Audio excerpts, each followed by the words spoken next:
something. He's going to talk about immigration a lot tonight, even when it's not the subject that is being raised. And I'm going to actually do something really unusual, and I'm going to invite you to attend one of Donald Trump's rallies, because it's a really interesting thing to watch. And what you will also notice is that people start leaving his rallies early out of exhaustion and boredom. And I will tell you, the one thing you will not hear him talk about is you.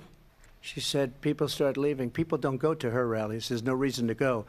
And the people that do go, she's bussing them in and paying them to be there, and then showing them in a different light.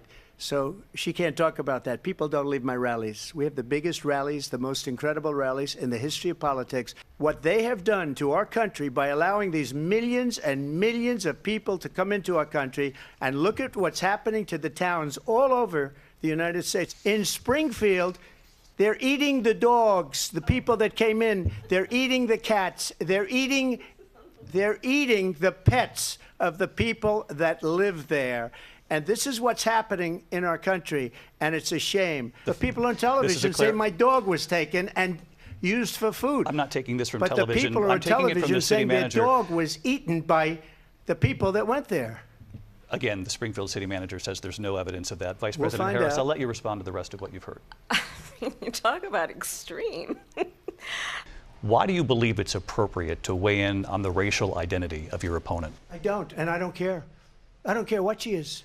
I don't care. No, I mean, all I can say is I read where she was not black, that she put out, and I'll say that. And then I read that she was black, and that's okay. Either one was okay with me. That's up to her.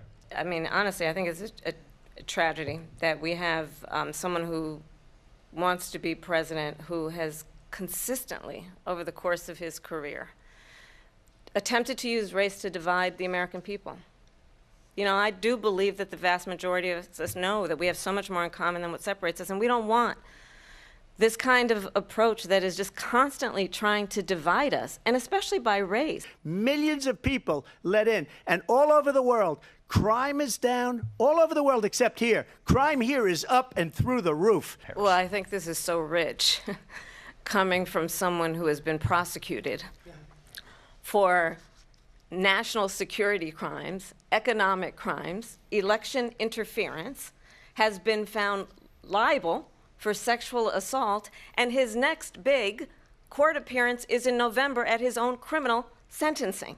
She was big on defund the police. In Minnesota, she went out, wait a minute, I'm talking now, if you don't mind, please. Does that sound familiar?